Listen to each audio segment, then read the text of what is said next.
Hey everyone, it's Evan Kirstel, Rimmer Rastagaiva here with an amazing individual, one of our favorites on and off social media, Jamey Edwards, founder on a mission to fix healthcare. Jamey, how are you? I'm doing great. It is great to see your guys' faces and really looking forward to this conversation. So thanks for having me. As are we, and we're super excited to do this live. We've known you for years on social media. Rarely get the time to chat one on one, as it were. Your tagline, "Founder on a mission to fix healthcare with Startup Health," is kind of a ambitious goal. What say you, and how's that goal coming along? Yeah, well, look, I mean, at my core, I'm a mission-driven social impact entrepreneur. My last company, CloudBreak, was a health equity solutions business. I really believe that through entrepreneurship, we can actually improve the lives of everyone across the globe. And when I took a look at what I wanted to do as the next chapter, CloudBreak was a startup health company. I saw the value that Startup Health had added to CloudBreak over my time as CEO and co-founder there. And I said, why work on one company when I could work on 300 and really increase my impact at scale? And so I ended up coming in as the chief platform officer at Startup Health. My responsibility there is the portfolio. And it's just a really exciting place to be. Like, I'm there to help coach and mentor these entrepreneurs. But my favorite part of my day is being on these phone calls with them. And I'm the one that gets to leave with my cup full and inspired by the work that they're doing. So Startup Health is organized around 14 different moonshots, everything from pandemic response to decreasing the cost of care to zero to increasing access to care.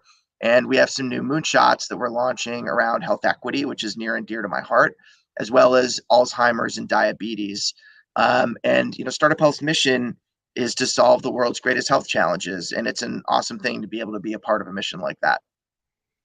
Amazing. Well, it's such an interesting organization. We would love to dive deep on this call, but tell us a little bit about your background as well. How long have you been obsessed and focused on healthcare? When did it begin, really?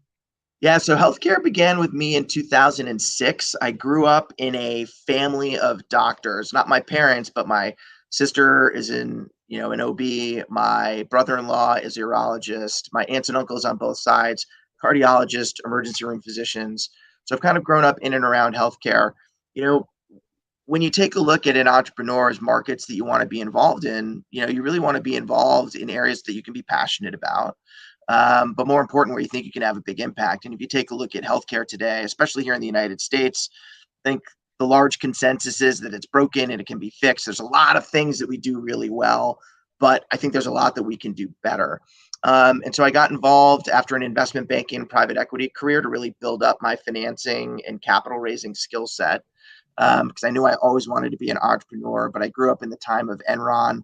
And so I never wanted a CFO to be able to pull the wool over my eyes. And so I embarked on a finance career, so that as when I was actually running a company, I would actually have the skills to do it and be able to manage a CFO, and be able to, hold up my fiduciary duties and do all those different types of things.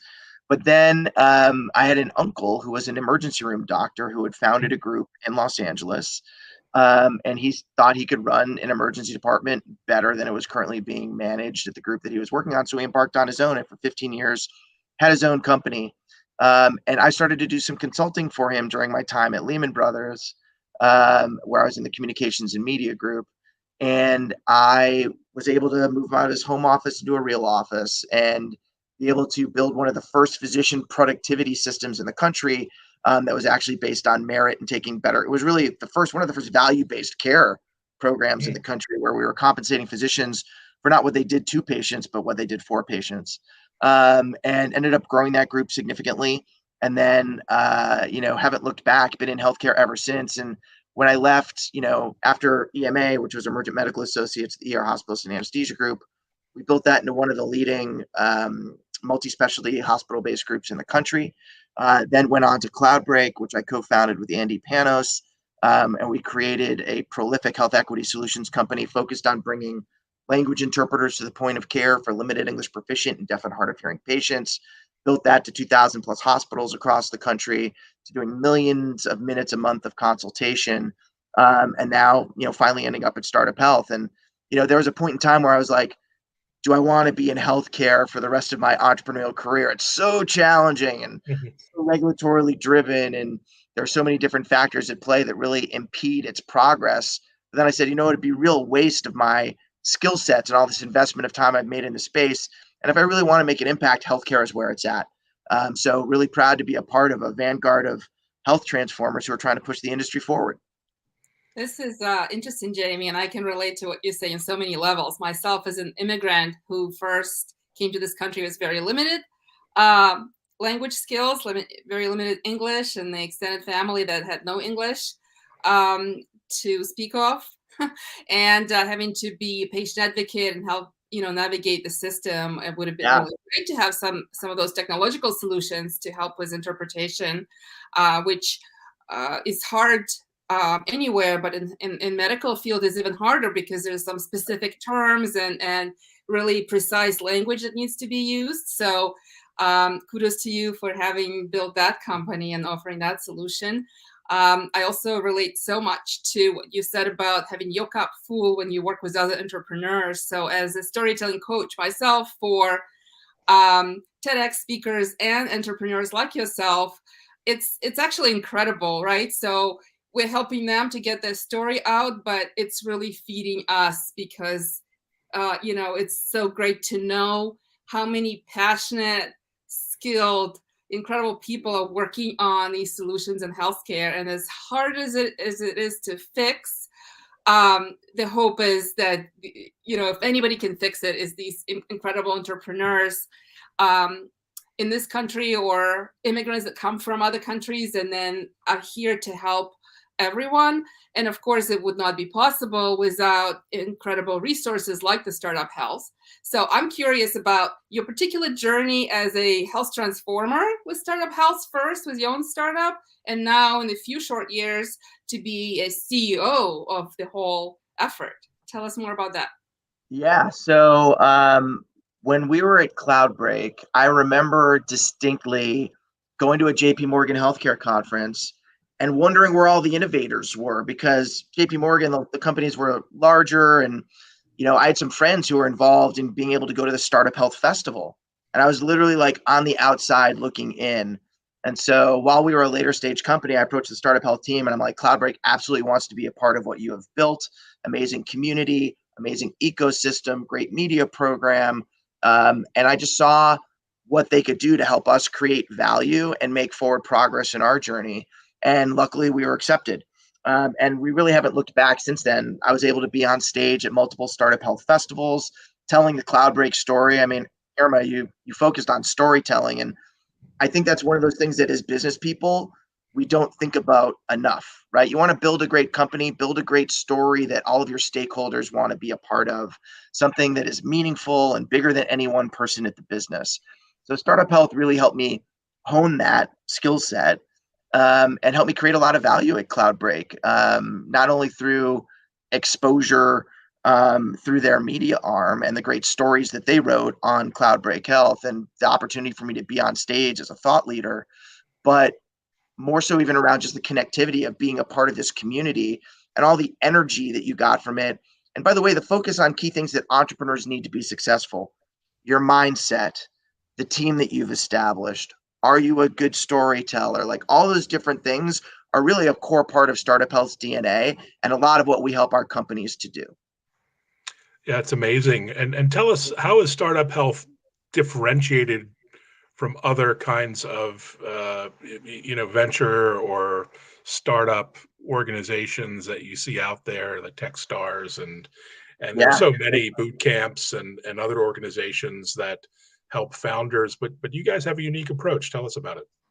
We do. And I think a lot of it, sometimes people will describe us as a Y Combinator, but for healthcare, I think the differences that we provide are really palpable and significant. And so one of them is that we are with our companies at every stage of their development. So it's not like we're a 12-week program and then you're an alum after your demo day.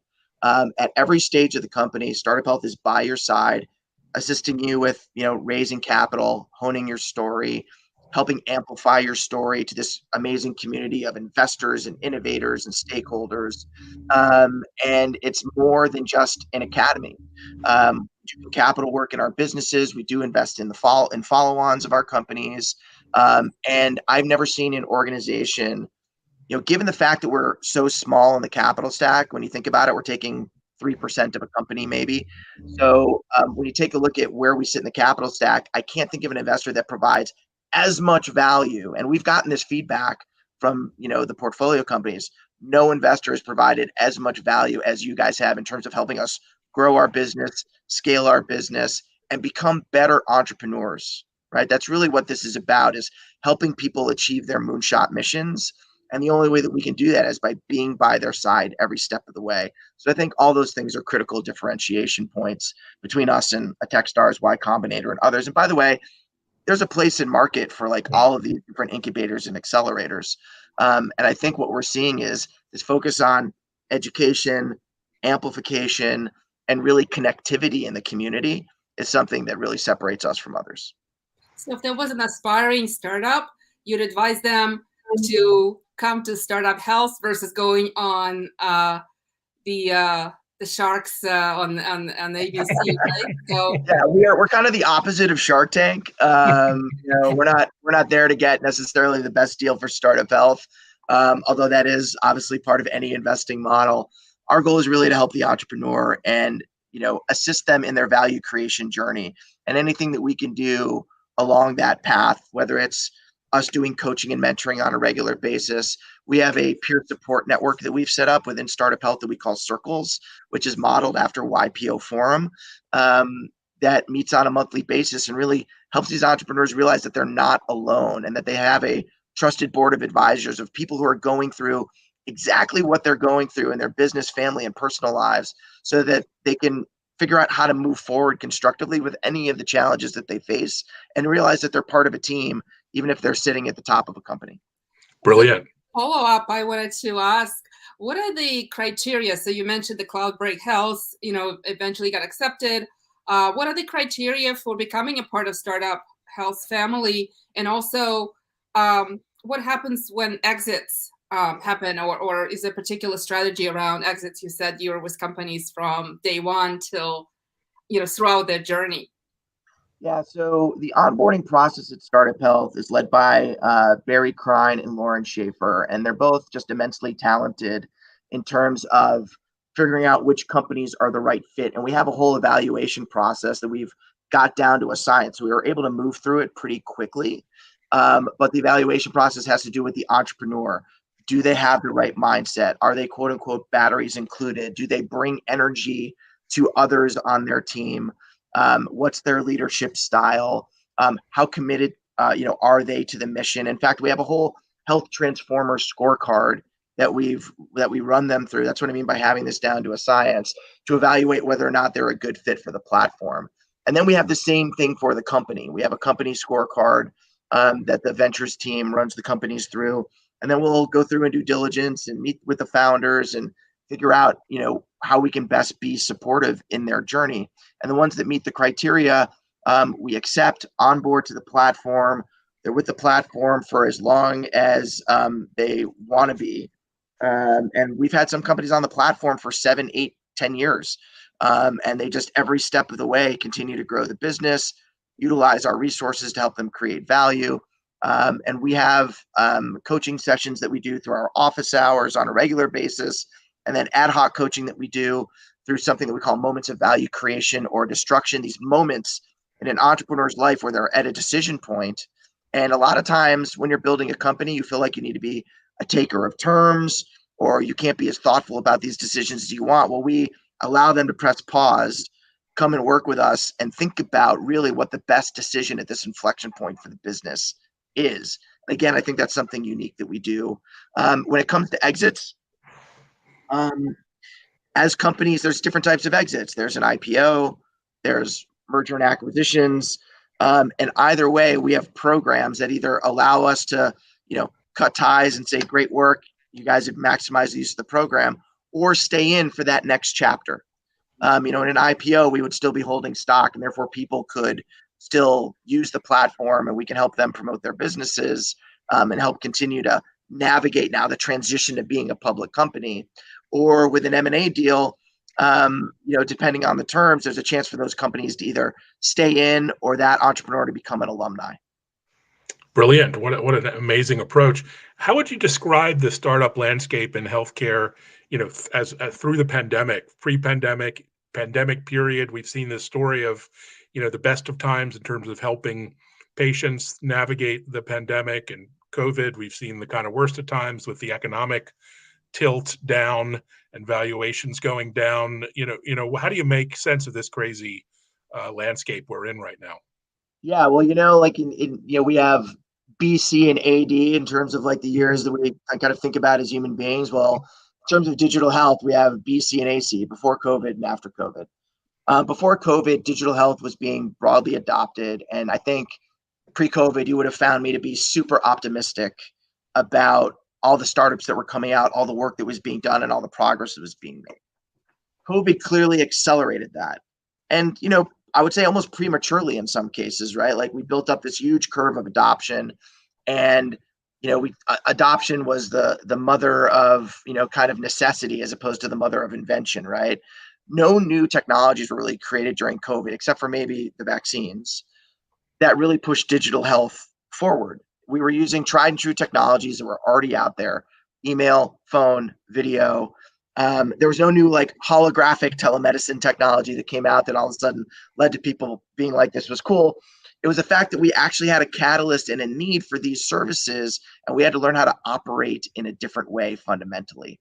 And post-COVID, we've seen a little bit of regression because our whole healthcare system is built around the in-person visit, right?